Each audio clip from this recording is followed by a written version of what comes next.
नमस्कार दोस्तों। कहानियों की श्रृंखला में आज सुनेंगे वरिष्ठ लेखिका पवित्रा अग्रवाल जी की कहानी अधिकार के लिए। तो आइए सुनते हैं कहानी।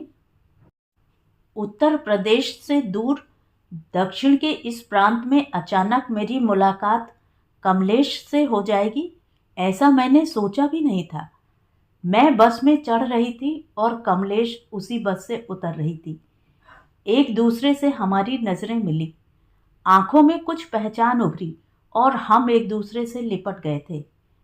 अम्मा, आप लोगों को बस में नहीं चढ़ना तो ना सही, लेकिन हमें तो बस में चढ़ने का रास्ता दो। तब हमें ध्यान आया कि हम अन्य लोगों का रास्ता रोके खड़े हैं। मैंने पूछा, कमलेश, तू यहाँ कब आई? नीरू, यही सवाल तो मैं तुझसे पूछना चाहती हूँ। मैं यहाँ 3 वर्ष से हूँ। मेरे पति बैंक में हैं, ट्रांसफ़र होकर यहाँ आए हैं। कमलेश ने मेरा हाथ पकड़कर मुझे बस में चढ़ने से रोक लिया और बोली, नीरू, मेरा घर पास में ही है। तुझे जल्दी ना हो तो घर चल, बहुत सी बातें करेंगे। ठीक है कमलेश, मुझे घर जाने की कोई जल्दी नहीं है। इसी बहाने तेरा घर भी देख लूँगी। तुझसे मिलकर मुझे कितनी खुशी हुई है, यह मैं व्यक्त नहीं कर सकती। लेकिन तेरे पति तो व्यापार करते थे, तू इस शहर में कैसे आ गई? नीरू, ये बहुत लंबी कथा है, घर चलकर सब बताऊंगी। हम दोनों बातें करते कमलेश के घर तक पहुंच गए। लिफ्ट में प्रवेश करते हुए मैंने कमलेश से पूछा, तुम कौन से फ्लोर में रहती हो? तुम्हारा ये कॉम्प्लेक्स तो बहुत खूबसूरत बना है। यहाँ 2 बेडरूम फ्लैट का क्या किराया होगा? किराया 4,000 के आसपास है। मैं चौथे फ्लोर पर रहती हूँ।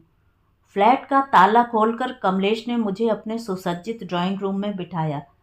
मैं अपनी जिज्ञासा और अधिक रोक नहीं पा रही थी। मैंने पूछा, कमलेश, तेरी शादी तो रमेश से हुई थी।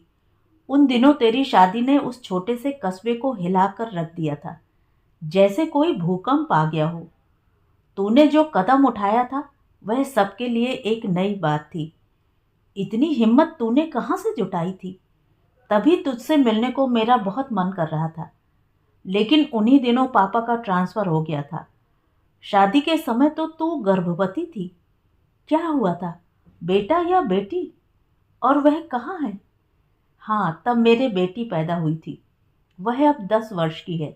उसका नाम सपना है। इस समय वह स्कूल गई हुई है।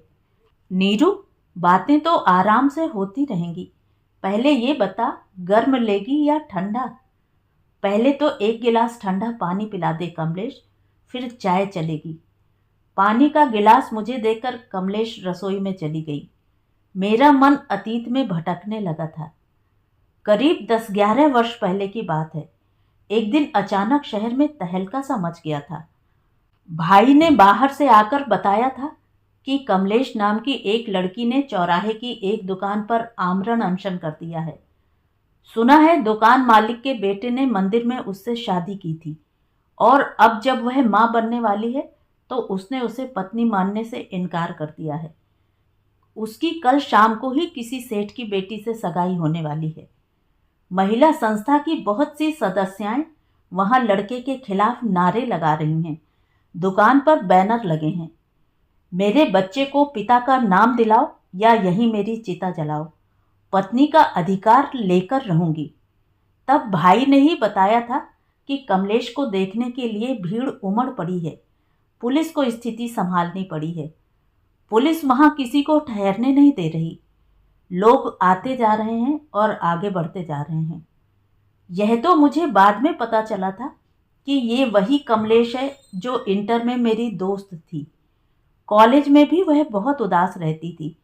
अपनी सौतेली माँ द्वारा सताए जाने के किस्से वह अक्सर मुझे सुनाती रहती थी, और बहुत बार तो वह रो भी देती थी। देखने में वह सीधी सादी लड़की थी।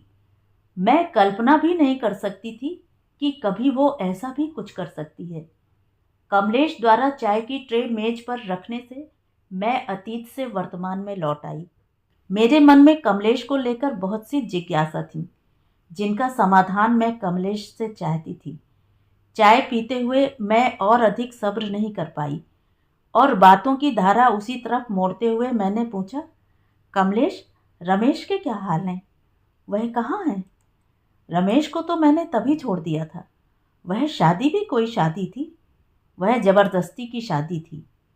वह लंबी नहीं खींचेगी, यह मैं पहले ही जानती थी, किंतु अपने बच्चे को पिता का नाम दिलाने के लिए मुझे मजबूरी में वह सब करना पड़ा था। कमलेश, तू देखने में तो बड़ी डरपोक सी थी। तुझमें इतनी हिम्मत कहाँ से आ गई कि तू दुकान पर भूख हड़ताल करने बैठ गई? असल में मुझमें इतनी हिम्मत नहीं थी। इन हालातों में अन्य कुंवारी माओं की तरह मैं भी नदी में कूदकर जान देने गई थी, किंतु मुझे एक महिला ने बचा लिया।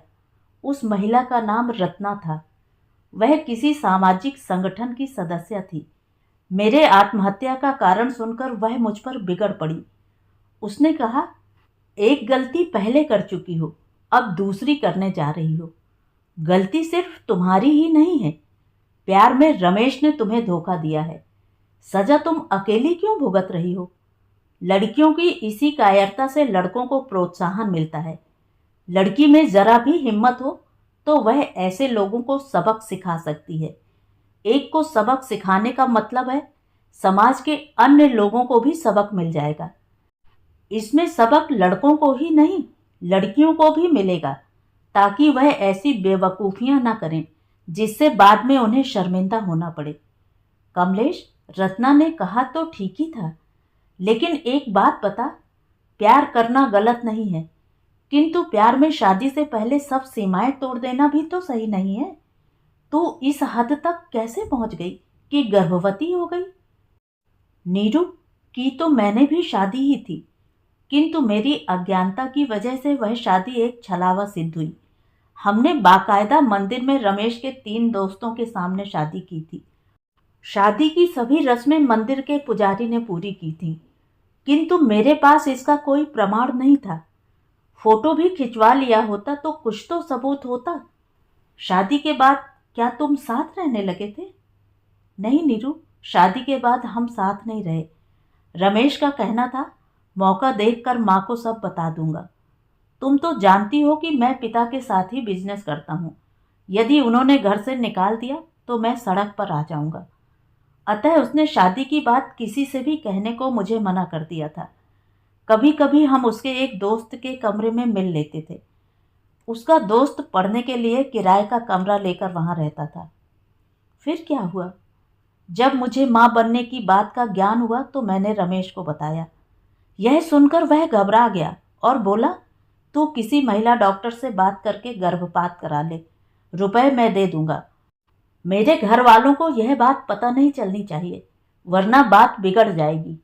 लेकिन मैंने रमेश की बात नहीं मानी, तो उसने रंग बदल लिया और बोला, क्या सबूत है कि मैं ही इस बच्चे का बाप हूं या मैंने तुझसे शादी की थी? यदि सबूत है तो लाकर दिखा। सच नीरू, उसका बदला रूप देखकर समझ गई थी कि मैं छली गई हूं। मन हो रहा था धरती फट जाए और मैं उसमें समा जाऊं। मैं मंदिर गई तो पुजारी ने पहचानने से इनकार कर दिया। उसके 3 दोस्त दूसरी जगह से यहाँ पढ़ने आए हुए थे। छुट्टियों में वे अपने गांव वापस चले गए थे। मैं अकेली क्या करती, कहाँ से सबूत जुटाती? कमलेश, तेरे घर वालों को जब इस बात का पता चला तो क्या हुआ? घर वाले थे ही कौन? तुझे तो पता है कि माँ बचपन में ही मर गई थी। पिता ने तभी दूसरी शादी कर ली थी। सौतेली माँ ने एक दिन चैन से नहीं जीने दिया। फिर उनके भी 2 बेटियां और एक बेटा पैदा हो गया। फिर तो मैं उनकी नौकर बनकर रह गई थी। माँ से झगड़ा करके पिता ने मुझे इंटर करवाया था। रोज रोज के कलह से तंग आकर वह दिल के मरीज बन गए। उन दिनों तो उन्हें पैरालिसिस का अटैक हुआ था और वह बिस्तर पर थे। माँ को जब पता चला तो उन्होंने चोटी पकड़कर मुझे घर से बाहर निकाल दिया और बोली, कलमुही, अब कभी लौटकर यहाँ मत आना। जरा भी शर्म बाकी है तो नदी में जाकर डूब मरना। मैं अपने बच्चों पर तेरी छाया भी नहीं पड़ने दूंगी। घर से निकाले जाने पर मैं नदी में कूदकर आत्महत्या करने गई थी। वहां रत्ना ने मुझे बचा लिया। फिर क्या हुआ कमलेश? रत्ना के कहने पर मैं रमेश के घर गई तो उसका घर सजाया जा रहा था। मालूम हुआ कि दूसरे दिन रमेश की सगाई है। उसकी माँ को मैंने अपनी व्यथा कथा सुनाई, किंतु उन्होंने मुझे अपमानित करके घर से निकाल दिया। फिर मैं दुकान पर गई। मुझे देखते ही रमेश का चेहरा सफ़ेद पड़ गया। उसने मुझसे कहा, 10-20 हज़ार मुझसे लेकर मेरा पीछा छोड़ दो। तभी मैं वहाँ बैठ गई और बोली, मैं लौटने के लिए यहाँ नहीं आई हूँ। सबके सामने मुझे पत्नी स्वीकार कर, वरना तेरी इस दुकान पर बैठकर मैं अपनी जान दे दूंगी। वह तो दुकान छोड़कर भाग गया। थोड़ी ही देर बाद रत्ना महिला मंडल की सदस्याओं को लेकर वहां आ गई और उन्होंने मेरे पक्ष में रमेश के खिलाफ नारे लगाने प्रारंभ कर दिए। हाँ, ये तो मुझे मालूम है। सुना था रमेश के ससुराल वाले भी तेरे पास आए थे।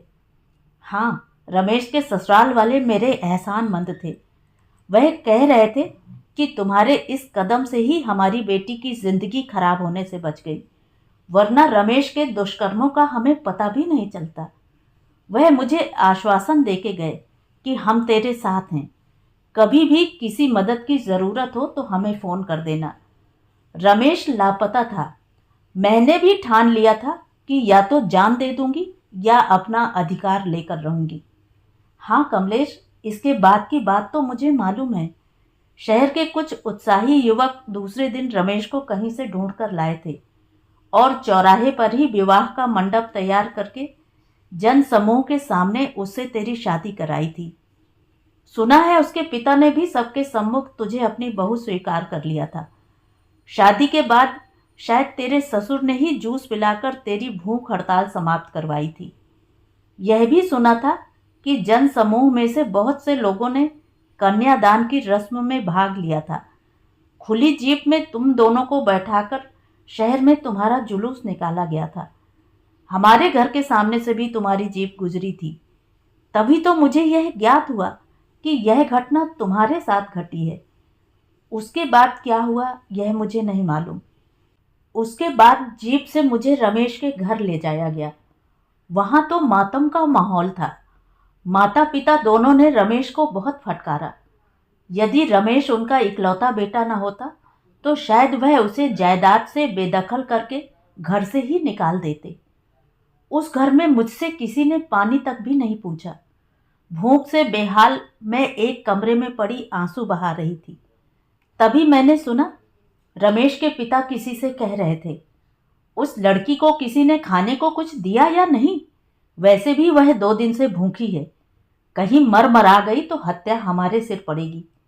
शहर का माहौल बिगड़ा हुआ है और हमारे खिलाफ भी है। तब से उनकी काम वाली थाली परोसकर कमरे में दे जाती थी। रमेश तो सामने बहुत कम आता था। बस तनाव के बीच ऐसे ही समय गुजरता रहा। कुछ महीनों बाद सपना का जन्म हुआ। रमेश की काम वाली को मुझसे बहुत हमदर्दी थी। वह मेरी ज़रूरतों का ध्यान रखती थी। फिर भी थी तो वह नौकरानी ही। उसकी भी सीमाएं थीं। बच्ची रोती बिलखती रहती थी। मुझे भी बच्चे पालने का अनुभव नहीं था। कमलेश, रमेश या उसके माँ बाप किसी ने भी बच्ची को संभालने में तुम्हारी कोई मदद नहीं की। उन लोगों ने डर से मुझे अपनाया था, मन से नहीं।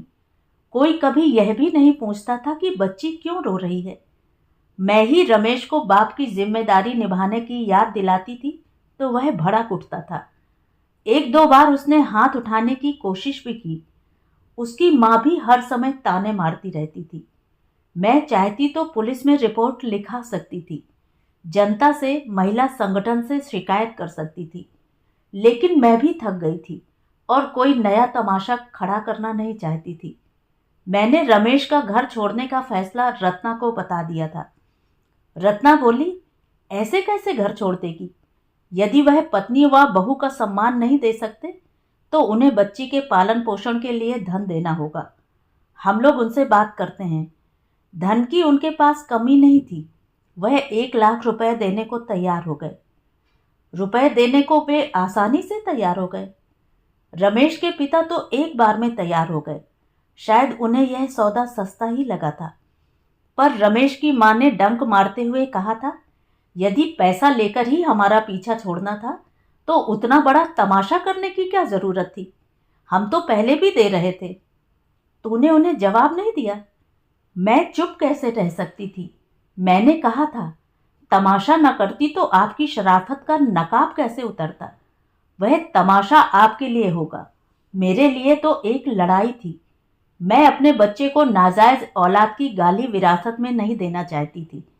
अब आप जो दे रहे हैं वह एहसान या खैरात नहीं, हम दोनों का अधिकार है उस पर। फिर उनका मुंह बंद हुआ था। समाज के कुछ जाने माने लोग, जिनमें रत्ना व महिला संगठन की कुछ सदस्याएं भी थीं, के सामने हमने एक दूसरे को आपसी सहमति से तलाक देने के पेपर पर साइन किए और 1 लाख रुपए लेकर मैंने घर छोड़ दिया। मैं उस शहर से ही बहुत दूर चली जाना चाहती थी। फिर यहाँ दक्षिण में कैसे आ गई? रत्ना के कुछ रिश्तेदार यहाँ रहते थे। मेरे आग्रह पर वह मुझे यहाँ ले आई। उसके रिश्तेदारों ने मेरी बहुत मदद की। अपने घर के पास ही मुझे कमरा दिलवा दिया, बैंक में मेरा खाता खुलवा दिया। यहाँ आकर मैंने ब्यूटिशियन का कोर्स किया। तब मेरी बेटी को वही संभालते थे। कोर्स करने के बाद मैंने एक बेडरूम का फ्लैट किराए पर ले लिया और उसके एक हॉल में ब्यूटी पार्लर शुरू कर दिया। धीरे धीरे पार्लर चल निकला। अब मेरे पास अपना ये फ्लैट है, इसी में ब्यूटी पार्लर भी चला रही हूँ। बेटी सपना 5वीं क्लास में पढ़ रही है। बस ऐसे ही जिंदगी कट रही है। मैंने पूछा, तेरी बेटी सपना कभी अपने पिता के विषय में नहीं पूछती? क्यों नहीं पूछती? रोज रोज उसके द्वारा पूछे गए सवाल मुझे बेचैन कर देते हैं। पापा देखने में कैसे थे? प्रश्न का हल तो मैंने उसे शादी के फोटो दिखाकर कर दिया। पापा कहाँ हैं? हमारे साथ क्यों नहीं रहते? अनेक ऐसे सवाल हैं जिनका अंत करने के लिए मन होता है कि उससे कह दूं कि उसके पिता मर चुके हैं, किंतु झूठ नहीं बोल पाती। उसे यही कहकर समझा देती हूँ कि तुम्हारे पिता ने हमें छोड़कर दूसरी शादी कर ली है, इसलिए वे हमारे साथ नहीं रहते। रमेश ने दूसरी शादी कर ली? पता नहीं, मैंने कभी उसके बारे में जानने की कोशिश नहीं की। जिस राह जाना नहीं, उसका पता क्या पूछना। मैं एक दुखद स्वप्न समझकर उसे भुला देना चाहती हूँ। क्या तेरे मन में पुनः शादी का ख्याल कभी नहीं आया? मन का क्या है, यह तो बहुत कुछ चाहता है, पर मन को मारना पड़ता है। अपनी नियति से मैंने समझौता कर लिया है। अब तो सपना की अच्छी परवरिश करना ही मेरा एकमात्र स्वप्न है। कमलेश बहुत थकी हुई व उदास दिखने लगी थी। समय बहुत हो चुका था। दोबारा फिर मिलने का वादा करके भारी मन से मैं लौट आई थी। तो ये थी कहानी। कहानी आपको कैसी लगी कमेंट करके ज़रूर बताएं। और अगर मेरे द्वारा सुनाई हुई कहानियाँ आपको अच्छी लगती हैं और आप मेरे चैनल पर पहली बार आए हैं तो चैनल को सब्सक्राइब ज़रूर करें, लाइक करें और अपने दोस्तों और परिचितों में शेयर भी करें। बेल आइकन दबाना बिल्कुल भी न भूलें। धन्यवाद।